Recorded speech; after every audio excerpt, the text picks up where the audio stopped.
Olá pessoal, tudo bem? Meu nome é Rafael Amaral, eu sou gerente de produtos da área de silagem da Lallemand Animal Nutrition para a América do Sul. E hoje eu estou aqui no campus by Lallemand para falar com vocês sobre confecção e manejo de silagem, né? E nós vamos falar sobre a interpretação dos sinais do silo. Tá? A ideia aí nossa é levar um pouco da ideia, né, de confecção e manejo de silos, né, e a interpretação, né, desse silo que nós estamos aqui na frente, e esse é um dos motivos que nós estamos hoje aqui, né, na frente de um silo, porque nós consideramos esse silo como um ponto importante dentro da propriedade. Tá? Gostaria de falar que ao longo do processo de produção de silagem, né, eu costumo dividir esse processo em 3 S's. O S do solo, o S do silo e o S da silagem. E por que geralmente eu faço essa divisão? Porque é muito comum hoje nas propriedades nós irmos lá e conversarmos com o gerente, com o proprietário, né? E a gente nota que questões de solo e de silagem, por exemplo, produtividade, espaçamento de plantio, ou a hora que a gente vai para o S da silagem, qualidade, valor nutritivo da silagem, essas respostas elas estão fáceis para o produtor, elas estão fáceis para o gerente. Quando a gente inicia e começa a abordar o S do silo, esse S geralmente ele é esquecido, né? A gente começa a perguntar qual que é a perda de matéria seca que você tem no seu silo, qual que é a temperatura da sua silagem, qual que é o avanço que você realiza por dia. E geralmente essa resposta ela não vem, ou se ela vem com alguma dúvida. Então por isso que um dos motivos que a gente tem hoje focado muito é no silo, porque o silo a gente considera ele com o indivíduo. Esse silo que vocês estão vendo aqui atrás, ele é um silo que ele tem mais ou menos 1.500 toneladas, isso está representando por volta de R$200 mil. Ou seja, em uma unidade dessa, nós estamos falando que eu tenho quase um valor aqui de uma Hilux. Imagina essa propriedade que nós estamos aqui hoje. Hoje nós estamos gravando na Fazenda Colorado, né? A maior propriedade de produção, a maior produtora de leite do Brasil. São vários silos como esse. Então por isso que aí vem a importância, a gente deve considerar o silo como um indivíduo, né? E ele tem um elevado custo para a propriedade. Se a gente olhar dentro das planilhas hoje de custo, a silagem ela vai entrar em segundo ou terceiro lugar na escala de maiores custos. Então por isso, mais uma vez eu foco, o S do silo é o S que a gente tem que estar olhando. Tá? Bom, nós vamos falar um pouco do processo de maneira geral que incorpora esse S do silo, que ele vai desde o momento da colheita até o dia que acaba a silagem aqui dentro, né? Então assim, todo esse manejo também no pós-abertura, ele é considerado o S do silo. Mas vamos lá, eu acho que o que é importante a gente, antes de falar de todos esses processos, é entender por que a gente está colocando a silagem dentro de um silo, né? Ou por que a gente está colocando a forragem dentro do silo. Aqui vai acontecer um processo de fermentação, né? E esse processo de fermentação, ele vai elencar diversos fatores. E vocês vão ver que todos esses fatores que eu vou comentar para você vai explicar todos os processos subsequentes. Tá? Primeira coisa, nós temos que saber o momento correto de colher. Né? Então assim, eu vou definir matéria seca, né? E eu vou definir também quantidade de açúcares que a planta vai ter para eu poder ter uma boa fermentação. O processo a gente faz enchimento e compactação para tirar o oxigênio.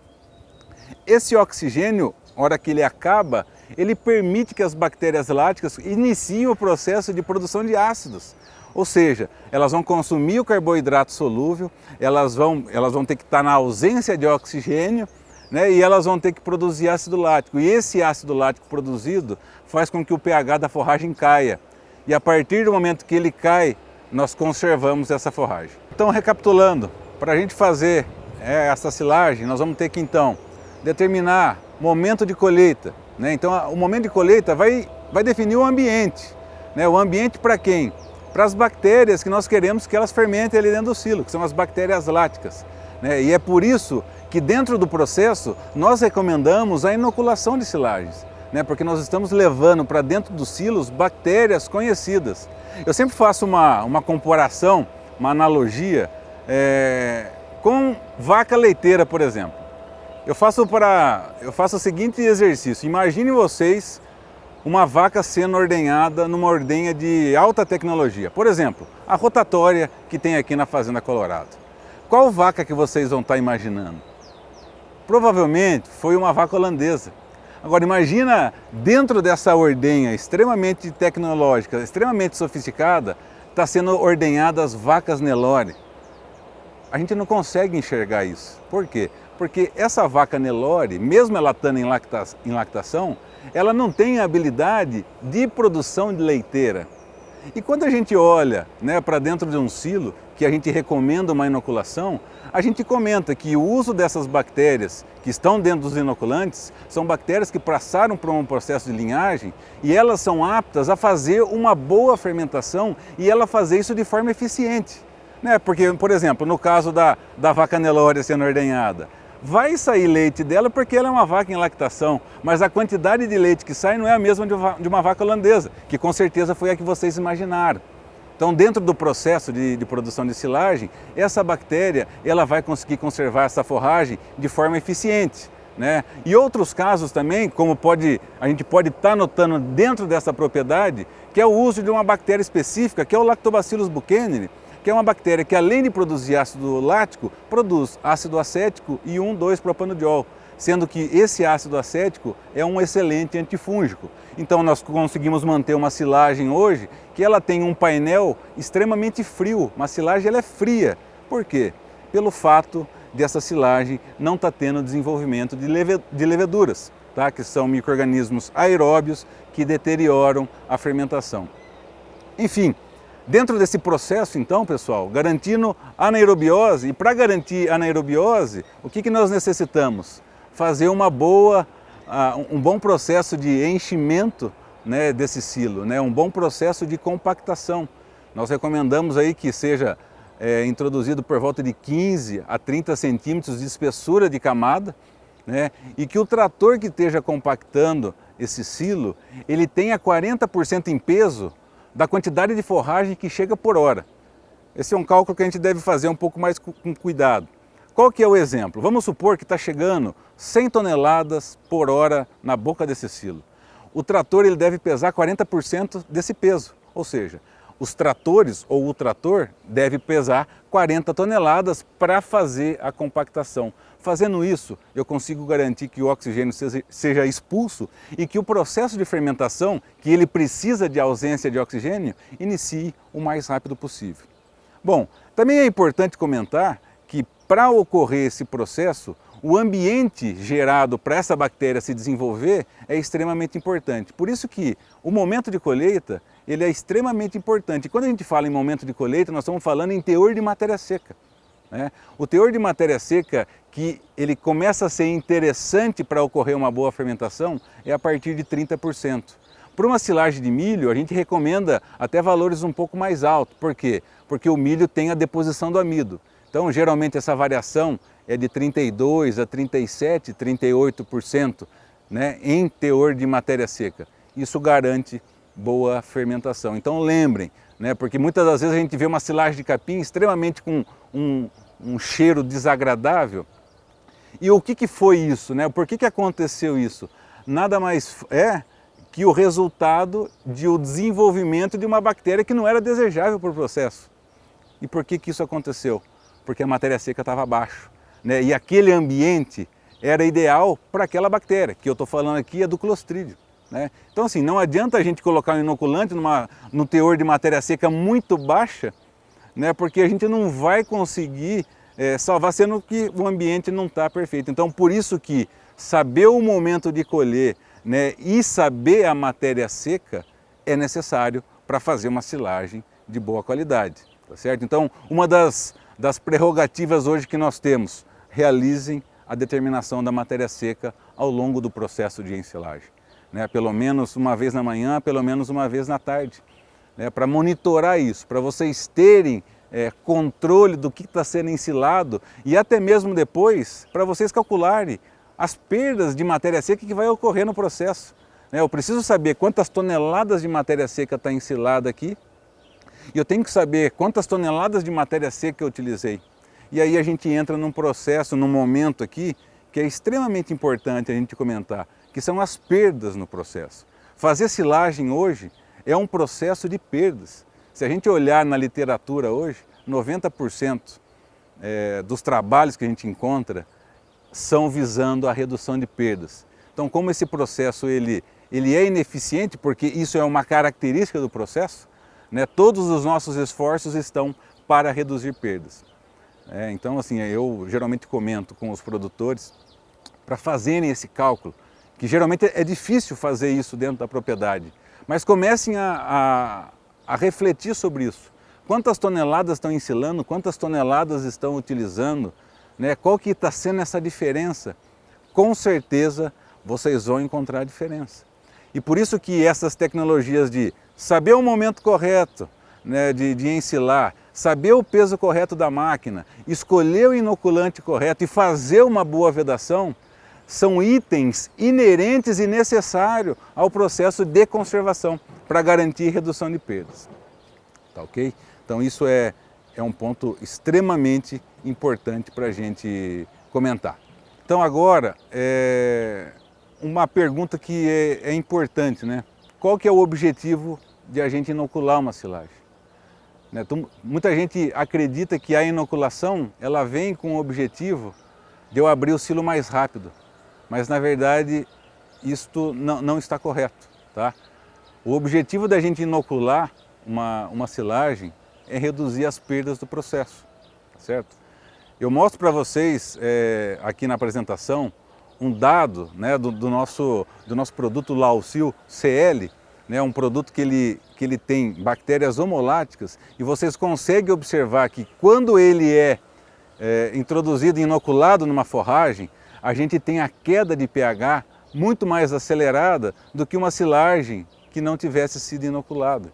Tá? Então isso garante o quê? São bactérias láticas, né, que através do processo de fermentação estão produzindo um ácido lático. Então o ácido lático ele é um ácido considerado forte. Então por ele ser forte, ele consegue fazer com que o pH caia. E a partir do momento que esse pH cai abaixo de 4, as bactérias que estão em desenvolvimento ali dentro do silo, elas entram em dormência. Então é por isso que quando eu acelero a fermentação, eu faço com que essas bactérias parem de comer. Então é por isso que a gente reduz perdas ao longo do processo de fermentação, que é o caso aqui que eu estou mostrando para vocês do Lausil CL. Também existe um produto nosso, que é o Lausil AS, que é um produto que ele tem exclusivamente a bactéria Lactobacillus buchanani. O Lactobacillus buchanani é uma das bactérias mais tecnológicas hoje no mercado, né? E a grande função dela é produzir ácido acético para inibir desenvolvimento de leveduras. Eu queria explicar para vocês um pouquinho como esse ácido acético funciona, porque é extremamente importante a gente entender isso. Porque às vezes muita gente fala assim, poxa, eu estou usando um inoculante que só produz ácido lático, né? Mas assim, o ácido lático não vai conseguir controlar a levedura? Não, ele não consegue controlar a levedura. Nós precisamos ter um ácido fraco, que é o caso do ácido acético. Então o ácido acético, por ser um ácido fraco, né, quando ele está no ambiente de pH baixo dentro da silagem, ele se torna na forma não dissociada. E por ele estar na forma não dissociada, ele consegue entrar passivamente dentro da membrana da levedura. E a hora que ele entra lá na membrana da levedura, o pH intracelular da levedura é 7. E ele se dissocia, porque a característica do ácido fraco é isso, né? Em pHs mais elevados, ele se dissocia. E esse íon hidrogênio acaba interferindo, né, no equilíbrio da levedura, e ela começa a expulsar esse hidrogênio, só que daí de forma ativa, ela gasta a energia, né? E por isso então é a explicação que o ácido acético ele consegue inibir a levedura. Então a quantidade de ácido acético que é produzida na silagem é extremamente importante para fazer esse. Então o Lactobacillus buchanani é uma bactéria que nós recomendamos, ela consegue produzir, né, a quantidade suficiente de ácido lático, e a recomendação é que pelo menos 100 mil unidades formadoras de colônia de Lactobacillus buchanani estejam presentes durante o momento da inoculação. Então essa é uma das explicações aí para a gente falar um pouco de inoculação. E no final das contas, o que nós vamos estar querendo com isso? Reduzir perdas. Por volta aí de 5 a 10% é possível reduzir nas perdas totais do processo. Então, a hora que a gente converte isso em alimento que eu estou deixando de perder, é extremamente interessante e viável, porque a gente consegue ter mais comida para alimentar mais animais, tá ok? Bom, pessoal, mas só que isso também não salva vidas, né? Nós temos também que pensar em outros momentos, como a gente já falou de momento de colheita, nós já falamos de enchimento e compactação, nós já falamos da inoculação. Acredito também que o processamento dos grãos é importante, né? O tamanho da partícula, tudo isso é importante para a gente conseguir armazenar da melhor forma essa silagem. Bom, eu queria entrar na última parte, que é a parte de vedação, né? A vedação muitas das vezes é negligenciada, né? O processo às vezes é longo de produzir a silagem e aí chega o momento da vedação, os funcionários já estão querendo ir para o churrasco. Eu sempre falo assim, chegou a hora da festa, vamos vedar rápido. Não, mas a vedação a gente precisa fazer ela de forma correta. E uma das coisas que nós temos recomendado extensivamente hoje é o uso da barreira de oxigênio. As lonas convencionais hoje, elas têm permeabilidade ao oxigênio. O polietileno em si, a característica dele é de ter permeabilidade. Para vocês terem uma ideia, por volta de 1 litro de ar pode entrar por metro quadrado por dia em uma lona dupla face nova. Quando nós utilizamos uma lona de barreira, como essa que vocês estão olhando aqui atrás, essa lona laranja, é um filme que ele é produzido de etilvinilálcool, a permeabilidade é por volta de 10 ml, ou seja, eu reduzo 100 vezes a quantidade de oxigênio que entra por dia. E o que nós vamos evitar com isso? Aquela camada preta, que é extremamente um potencial aí de perdas. Para vocês terem uma ideia, a cada 1 centímetro de camada preta que eu tenho no silo, eu precisei de 3 centímetros de uma camada boa. Traduzindo em miúdo, se eu pegar hoje 1 metro quadrado que está sendo vedado por uma lona convencional e eu ter 10 centímetros de camada preta, isso quer dizer que eu estou perdendo 0,3 metros cúbicos. Mais ou menos, nós estamos falando em perder 200 quilos de silagem por metro quadrado. Se a gente transformar isso em reais, nós estamos falando em mais ou menos R$30 para cada metro quadrado.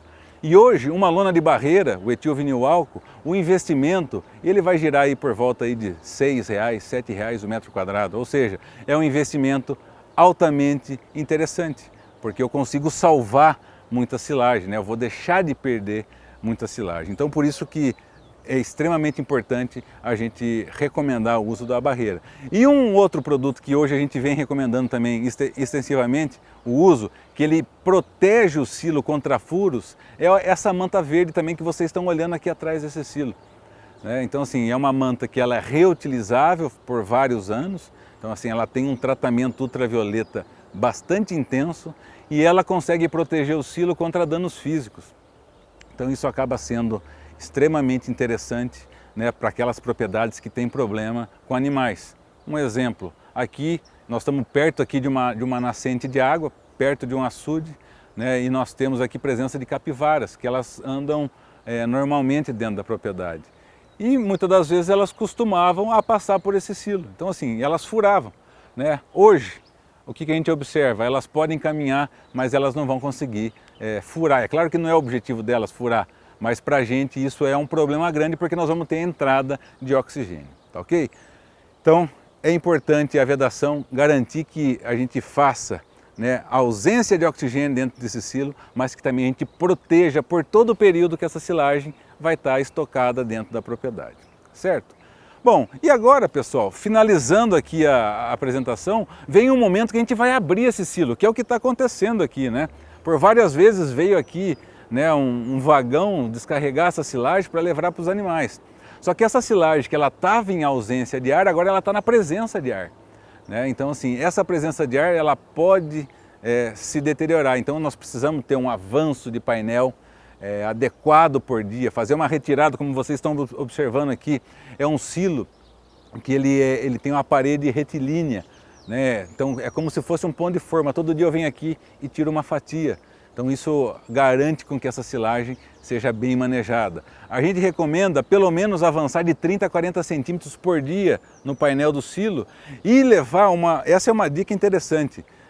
Se eu não estou medindo o avanço, eu posso medir a quantidade que eu estou retirando de silagem por metro quadrado. Ou seja, valores de 230 a 250 quilos de matéria verde por metro quadrado está dizendo para a gente que a gente está fazendo um bom manejo de silo. Outra dica extremamente importante, tenha em mão sempre um termômetro. Comece a medir a temperatura da silagem. A temperatura da silagem ela vai indicar qual que é a saúde dela. Eu sempre faço a brincadeira, quando a gente fala assim, eu tenho meu filho lá, meu filho está com 37 de febre. Então 37 graus poxa, está com febre. Uma silagem também, a partir do momento que essa temperatura começa a elevar acima de 37 graus, também pode falar, o silo está com febre, né? Está tendo algum problema ali que eu preciso conseguir consertar. Tá? Então medir a temperatura é extremamente importante. E esse é um dos sinais que a gente tem que olhar. Um fato que é interessante, que a gente tem que lembrar, isso daí é uma dica valiosa. Tem muitas coisas que acontecem que a gente observa no silo que eu não vou conseguir corrigir no momento. Mas é extremamente importante eu saber o que está acontecendo para eu, numa próxima silagem, não errar mais. Então, mensurar a temperatura, né, o cheiro da silagem, né? A gente deve dar preferência a silagens que quase não tenham cheiro, o ácido lático não tem cheiro. Né? Se eu começo a ter silagem com cheiro muito forte, quer dizer que os produtos da fermentação foram de bactérias que não foram desejáveis ao processo. Temperaturas elevadas, né? A matéria seca. Né? Eu medi a matéria seca no momento da ensilagem, estou medindo ela agora. A gente tem que notar a diferença. Eu tenho que tentar ter uma matéria seca que ela seja bem parecida com a da ensilagem. A tendência do teor de matéria seca é diminuir. Por quê? Vai diminuir porque existem perdas. Então, olhando esses sinais, né, matéria seca, que você pode até olhar com a mão, né, você aperta a silagem com a mão e vê a quantidade de líquido que está saindo. Né? O ideal é que essa mão ficasse seca ou levemente úmida. Né? Uma temperatura ela deve estar, né, por volta aí abaixo dos 25, 28 graus, né? Não está mais quente do que isso. Para vocês terem ideia, tem silagem que a gente tem temperatura ambiente de 27 graus e a gente encontra silagens com 18 graus de temperatura, extremamente frias, né? Claro que com o uso do Lactobacillus buchanani, tá certo? E também ter a percepção que o silo, apesar de eu estar olhando um painel bem homogêneo, esse silo ele pode apresentar silagens diferentes. Então avaliem, quando você for visitar um silo, avalie o topo, avalie o centro, avalie a parte do fundo, avalie a lateral desse silo, porque ele vai dar sinais para você de como ele está.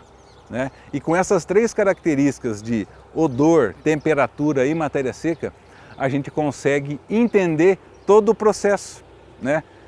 Todo o processo de fermentação, né? Desde lá do momento da colheita, passando por todas as etapas. Então a gente vai conseguir, talvez em alguns momentos, corrigir rapidamente, às vezes, por exemplo, uma taxa de avanço de silo, né? Mas a gente pode também ter os sinais para a gente melhorar numa próxima silagem. Bom, pessoal, então, para finalizar a minha apresentação, queria comentar com vocês aqui o seguinte, né? Primeiro ponto, a gente tem que lembrar que o silo é um indivíduo, né? Nós temos que considerar isso daqui como se fosse um animal. No dia que a bezerra nasce dentro da propriedade, ela ganha um brinco, né? E a partir desse número ela vai ser rastreada o resto da vida. Esse silo, ele nasce no dia que a gente fecha ele. Então, assim, ele deve ser identificado, né? E ele vai ter uma durabilidade aqui na propriedade. Então, nós precisamos fazer esse gerenciamento. Temos que lembrar que sempre vai ter perdas, né? Os nossos esforços vão ser para reduzir as perdas ao longo do processo, ok?